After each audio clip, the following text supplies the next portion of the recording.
we're going to continue with the last session for today, and we're keeping some agencies on stage at LeWeb during this branch track. So we're not going to have what we call an agency panel. On the main stage, they have some money panels, or VC panel. Here you have agency panel. And the objective of this panel was to bring agencies from different countries around Europe and to give you some perspective on differences and what's happening in Spain, in Germany, and in France, for example. And it will be moderated by a journalist of strategy that, if you don't know this media, it's the #1 media for the agency and communication world. So Capucine Cousin and your panelists, please welcome Capucine on stage with me.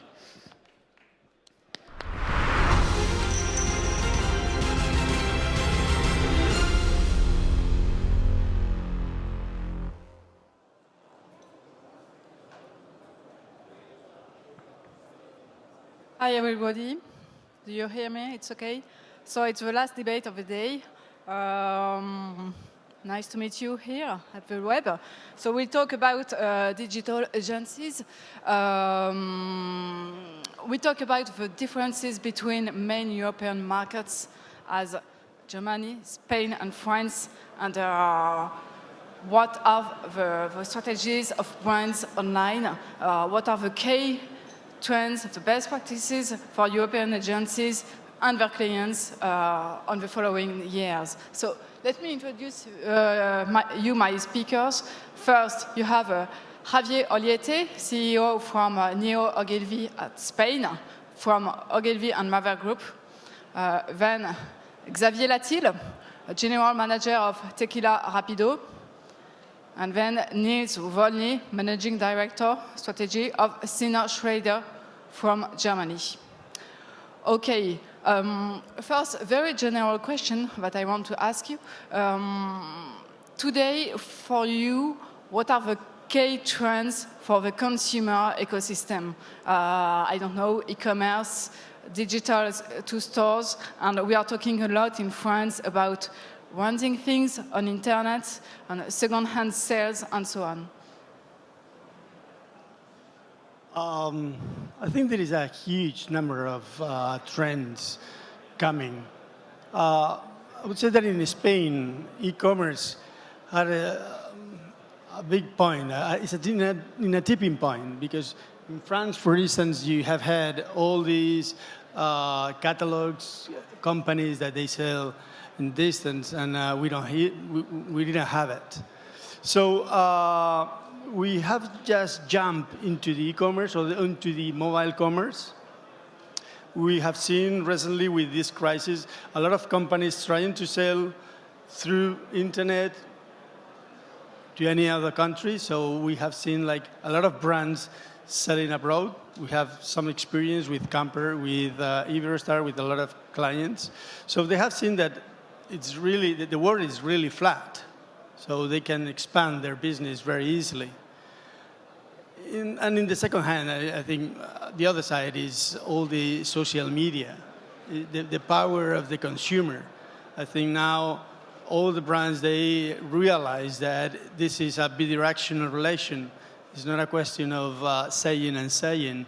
It's a question of, this is 50-50 relation. I'm as important as brand as you as consumer.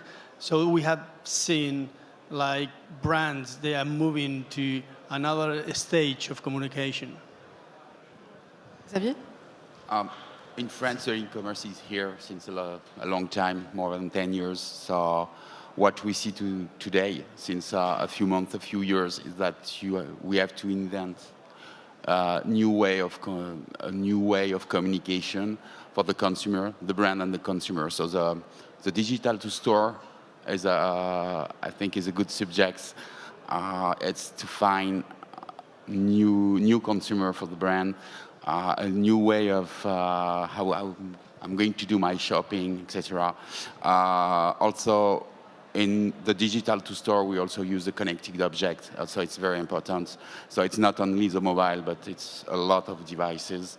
And today we work a lot on that for small boutique, but also big groups of retail.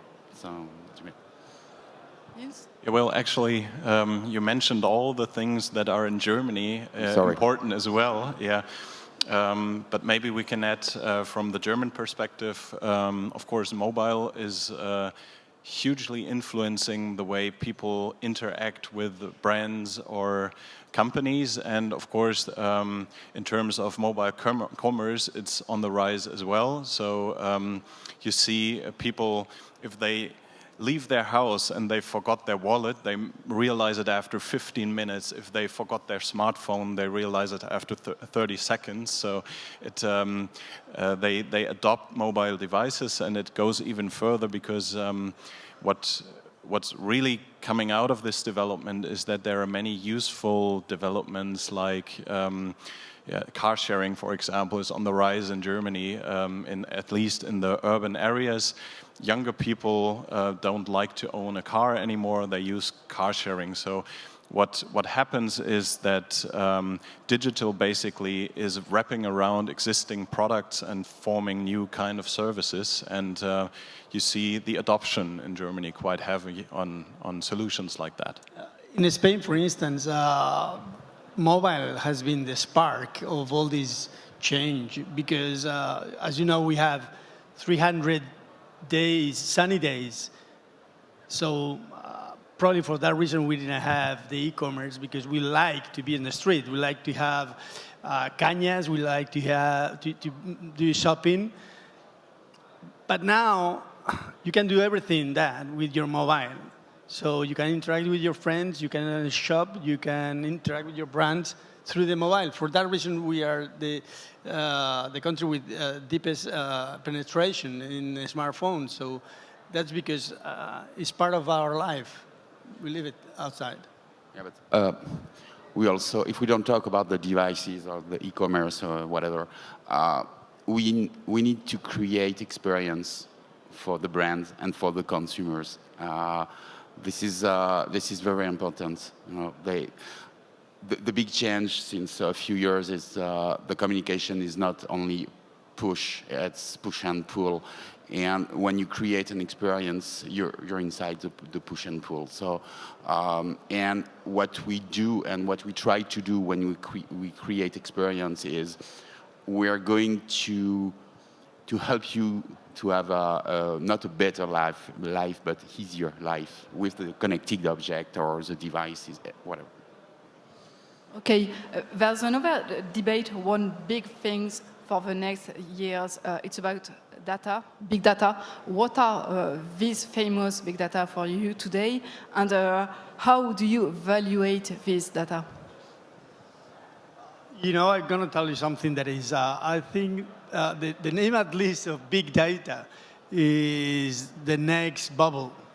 I mean, big data, like we heard yesterday, is pollution. Is the 21st century pollution. There is a lot of data. Of course, we produce thousands and thousands of terabytes.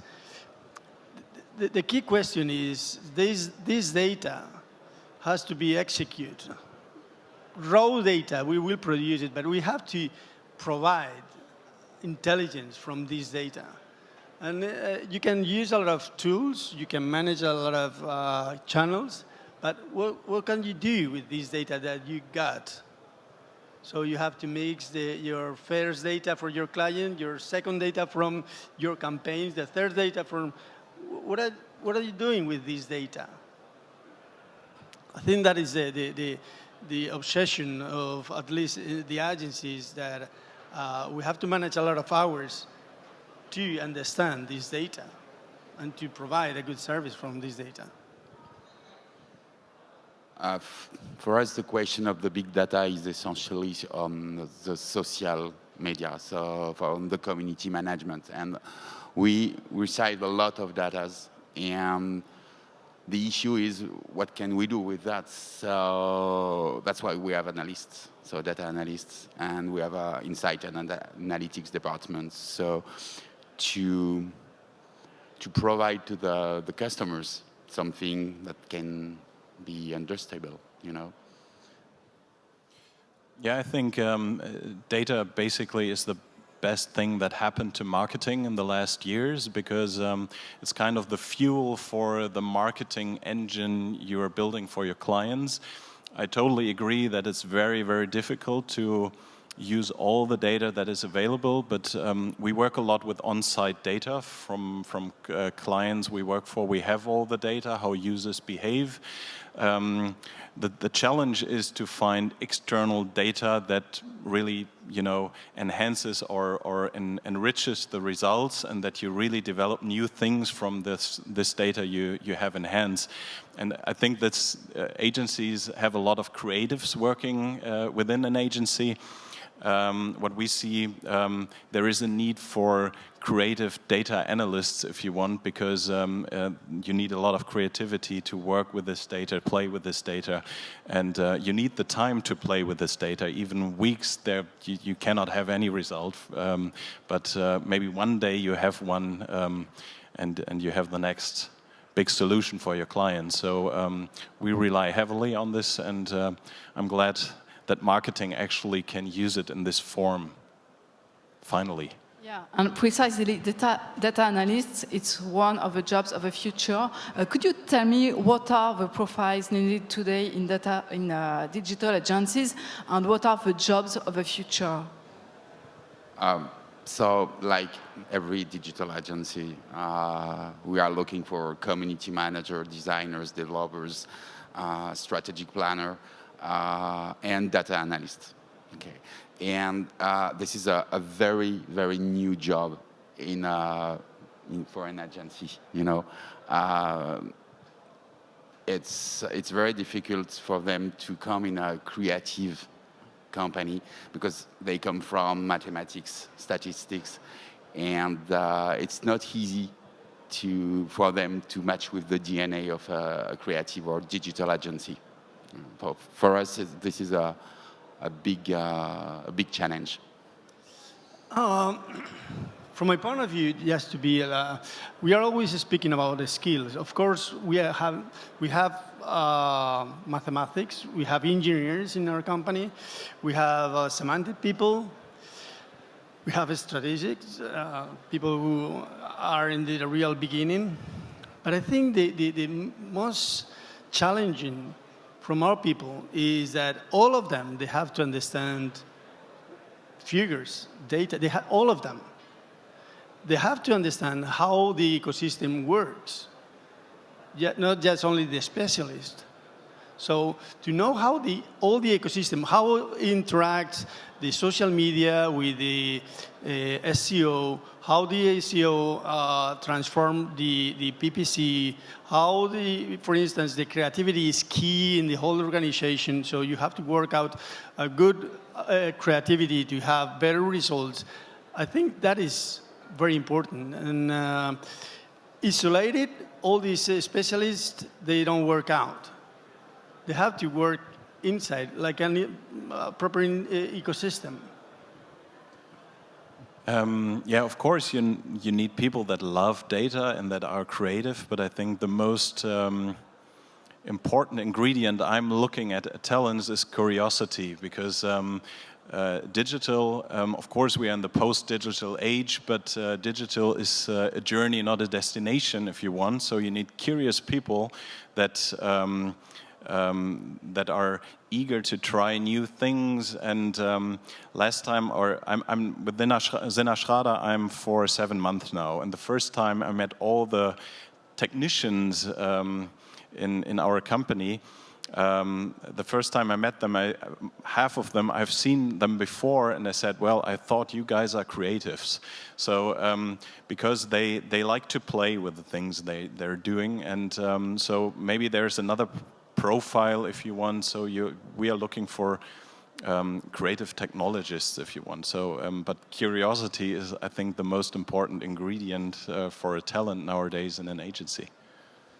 Okay, and last question. In the future, in your opinion, what kind of new services could you build and propose as agencies to the brands? I don't know, for instance, something around connected objects? Well, Yeah, that's a difficult question because, as I said, digital is a journey, not a destination. I don't know what's coming up in the next 10 years, but I think what we will see is much more connected devices, as you said, or smart things. In Germany, we see that people are adopting all the products that are about quantified self, like Jawbone, Nike Plus, Fitbit, and so on. So all the different devices for sports. And I think the development will be, or the challenge for companies will be to offer concrete solutions, if you want, use cases, so ready, convenient solutions that people don't have to buy separate things and connect them by themselves. So it's more like, you think in these use cases. And of course, service design. I don't know if you're familiar with the topic of service design. It's basically a methodology or a toolbox to develop services or service innovations for clients, because all the products are basically interchangeable. They're more or less the same nowadays. And service design is maybe a method to help clients to really differentiate by developing smart services that people like to use, that they're kind of getting addicted to, and then they buy the products that are related to the service, and they're not buying the product anymore. A few weeks ago on our conference on service design, the next service designer said, basically today every product is a service, and I think we will see this development even stronger within the next, let's say, 2 years. I don't like to talk about 10 years, even though the conference is called the next 10 years, but I think there wasn't even the iPhone 10 years ago, so we don't know what will happen within the next 10 years, but it's definitely a fun time. Let's take it this way. Difficult question, same for me. Because we launch new services, new things in digital, mobile, each month, each year. As you said, for the iPhone and smartphone, we can talk about the connected object, Google Glass. So it's very difficult to know what we will have in 10 years. We talking about the connected object, the digital to-store. This is what we develop, and we will continue to develop. And we also have to think about new way of communication and new experience we have to develop. For example, in the HR, we talk about that this afternoon. So the new way to recruit people, etc., etc. But in 10 years, honestly, I don't know. Perhaps a very small phone inside you here. I don't know.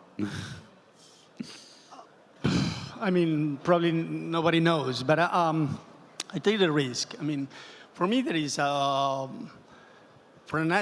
like an agency is first we have to answer the question: what is the new value that we have to give to our customers, to big companies or small companies?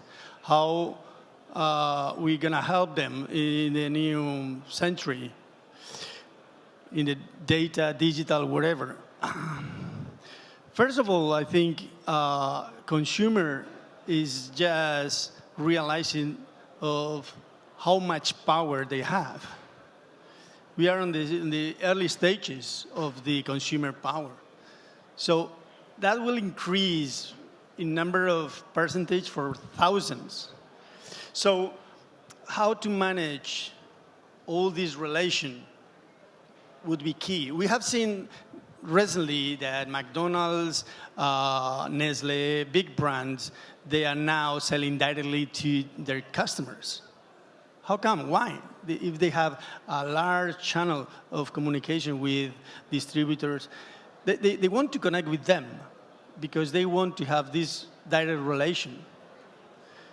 CRM was part of the business that in the 90s was very boom, but nobody used them. Now they have to use them because they have to understand what is the consumer behavior. Second part, I think we will stop speaking about digital digital is like the air. I mean, everything will be connected. The stores, everything will be connected. So we will try to provide a service of consumers, no channels. So, because every consumer has, or individual has different consumer inside. So you behave different when you buy as a father, as a single, or as an employee, or so. Trying to know better the consumer behavior would be the offer that an agency had to provide to their clients. That's for sure. Okay. Thank you for the debate. I think that we have enough time to take some questions. If you have some questions. Yeah.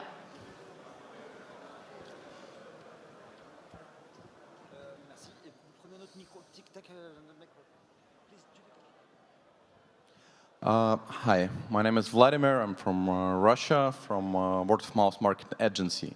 So my question is about word of mouth marketing. You told that consumer now understand how they have power, they can influence, and they do. So what do you think about that phenomenon or marketing channel like word of mouth? And do you use it in your campaigns or, yeah?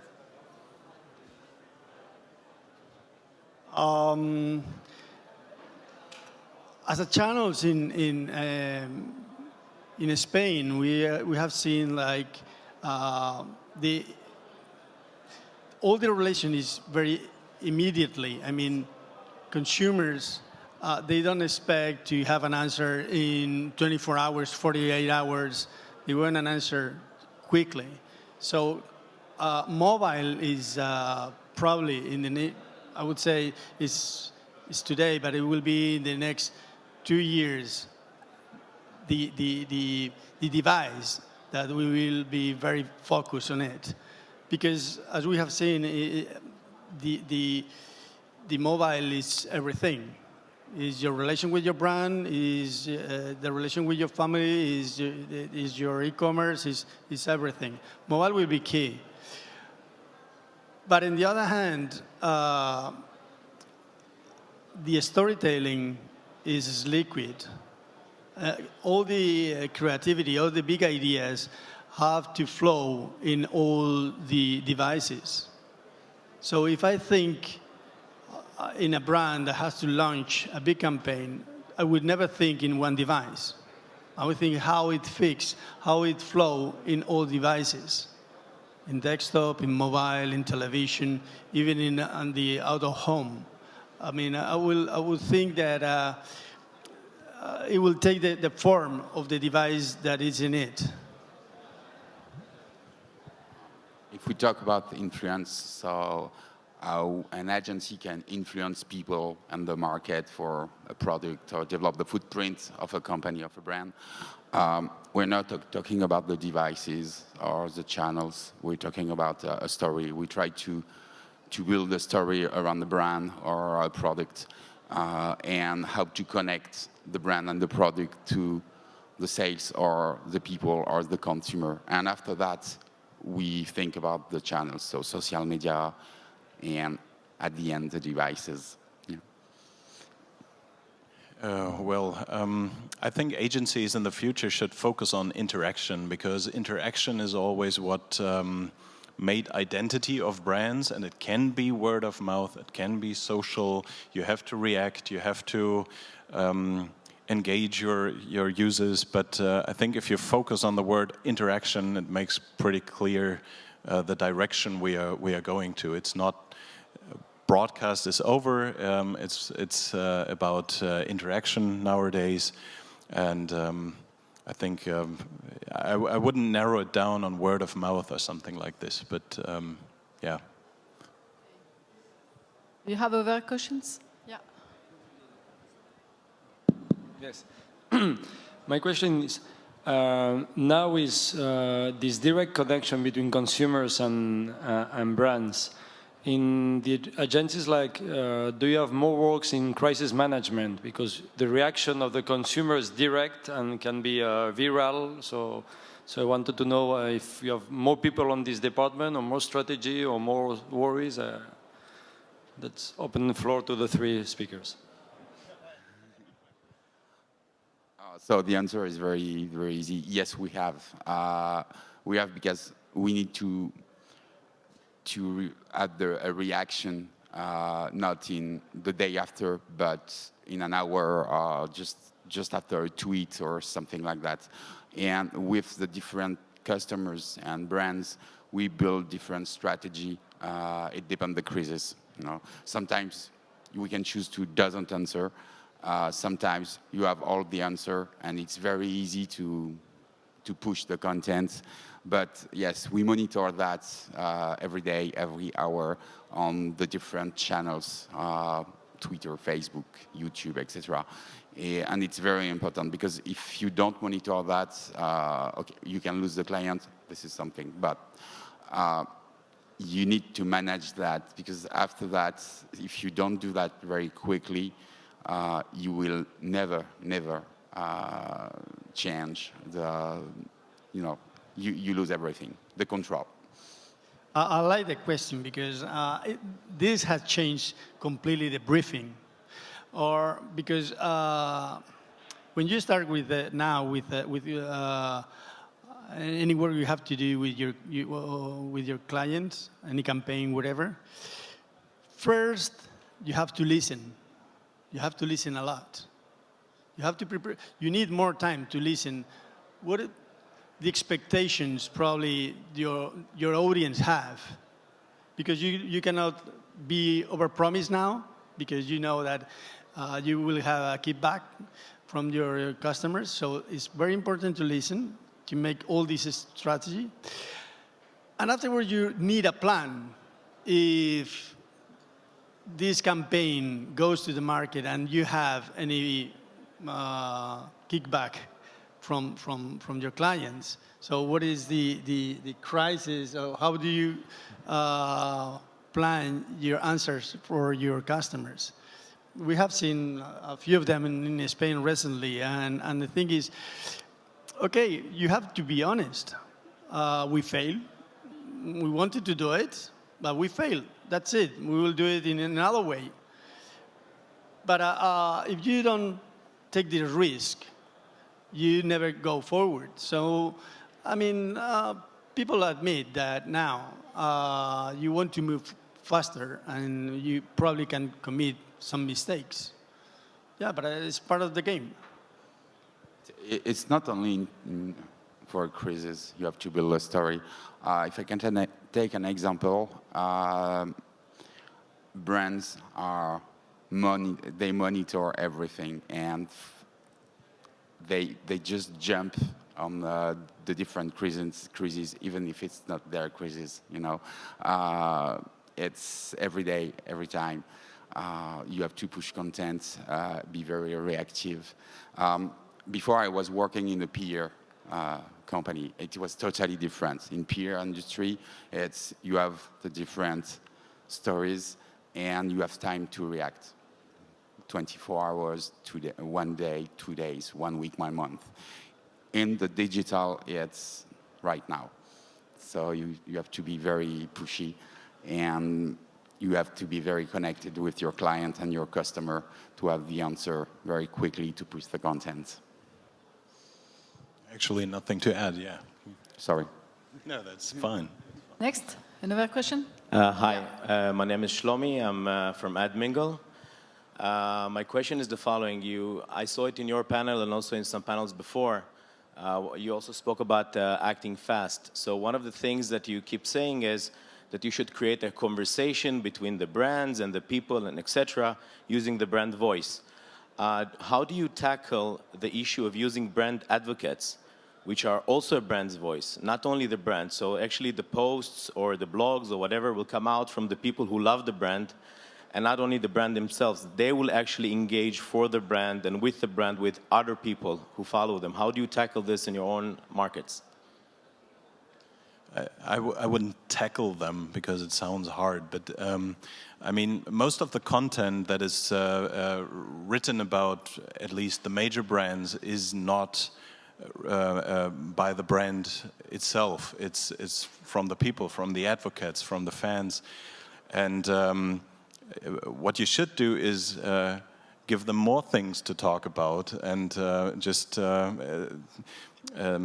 develop things they like to use, they like to share, they like to talk about, and continue doing this. It's not like tackle them. You don't need to, hopefully not tackle them. It's a hard word, harsh word. So give them something to talk about. Honestly, I think consumer is part of the brand. I mean, when we, this is a relation, an honest relation, so they have to be the actors, the protagonists of the brand sometimes. We are not asking them to do our creative. We do our creative. We have big ideas. We are trained to have big ideas. But you have to speak with your customers.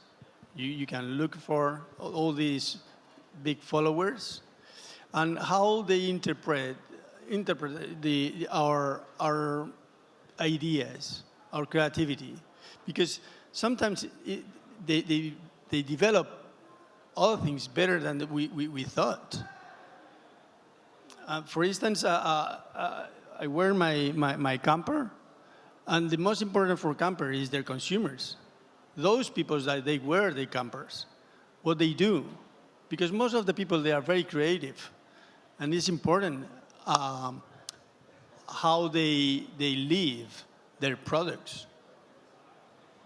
I think we will see a lot of good campaigns, big campaigns, move from your audience, move from your consumers.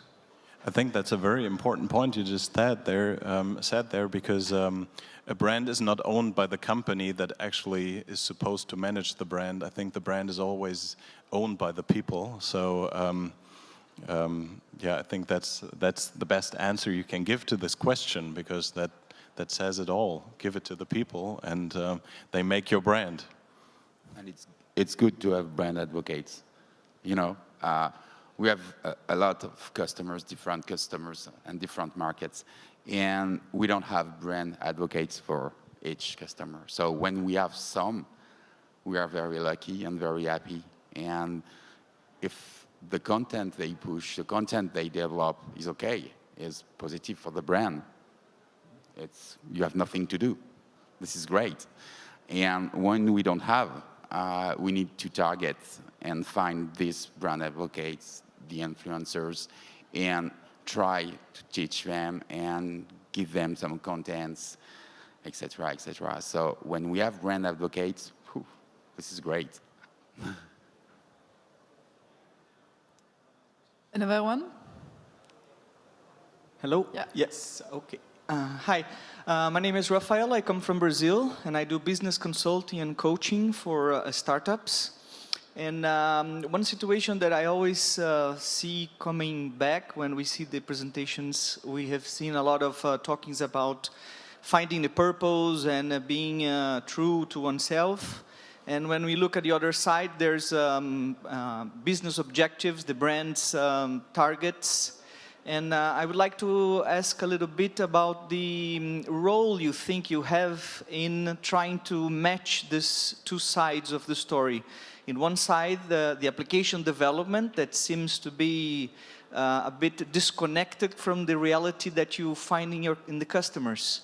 And usually we don't see the role of the agencies in either playing with the venture capitalists or the application developers. And this in the sense that a lot of people believe that apps are the new ads. So I would like to understand your vision on how to interact into this ecosystem. I think it's the same like with the word of mouth question. Apps aren't the new ads. It's just a part that can be helpful and useful. And if you focus on interaction, I mean, you can interactions. You can even create like some kind of signature interactions that people, if you say, okay, what makes this brand?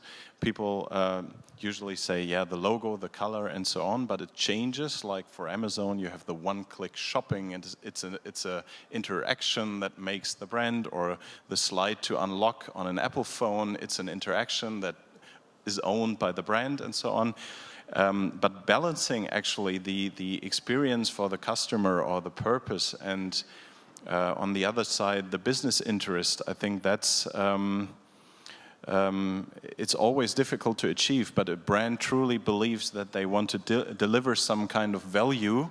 The business side always works as well. If you deliver value to the people, then usually business goes hand in hand. So if you force yourself delivering some value, it should work, that people love your product, buy your product, are in the state of mind paying a little bit more for your product or for specific service.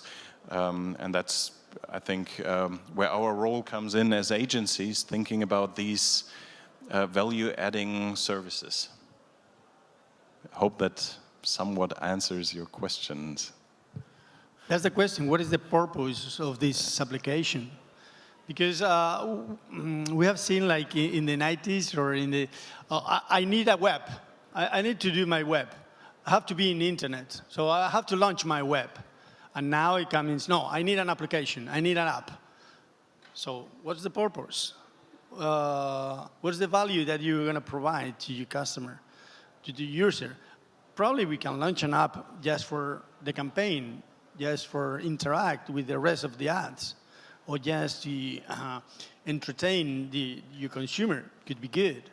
And if it's in a mobile, it's a new solution because you can use it everywhere, anytime. But I think before thinking to have an application, you have to make what's the purpose of this application and how long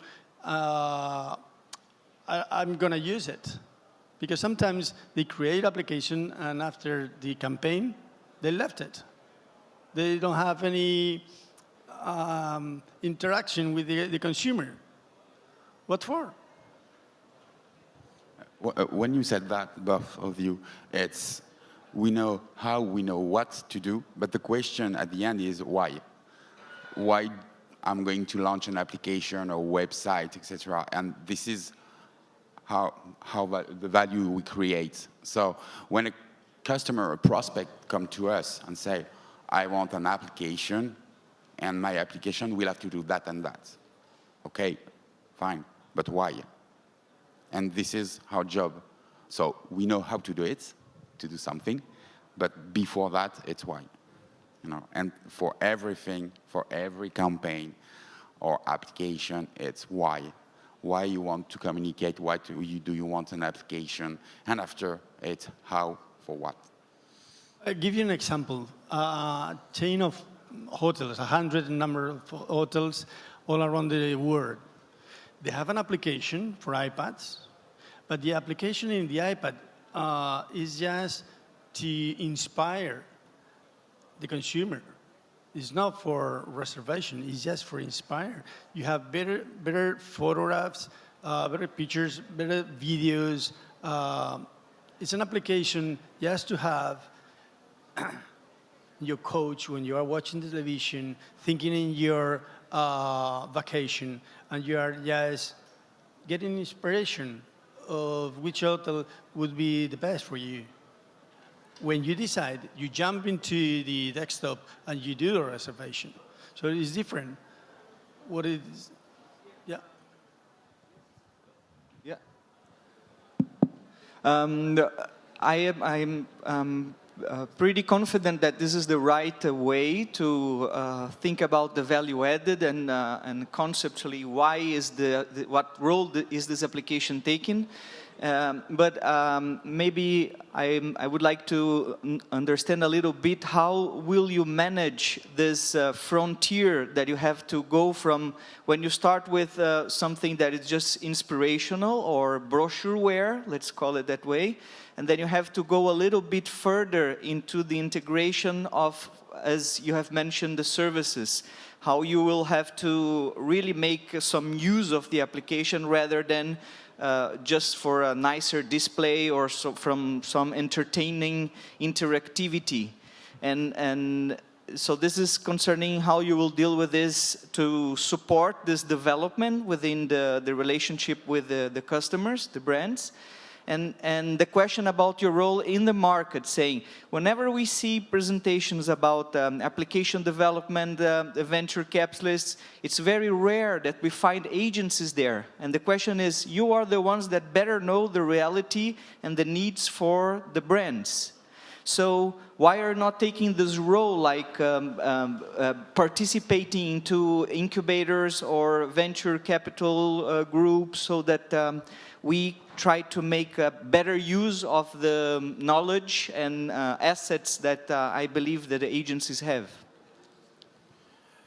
Actually, I think that's what's happening in the market already, because there's kind of a fusion, if you want, between the different agency types and consultancies. So you had the creative agency, you had the digital agency, you had the consultancy, and actually it merges. So in a few years we will not talk about this different agency types anymore. I mean, if we talk about the next 10 years, I'm not even sure if we call them agencies anymore in 10 years. I don't know. We don't know. I think that's the development, because agencies, at least with a digital background, they act more like startup companies because they are tech savvy. They have technology as their backbone, and the development has been so fast within the last years, and it speeds up all the day.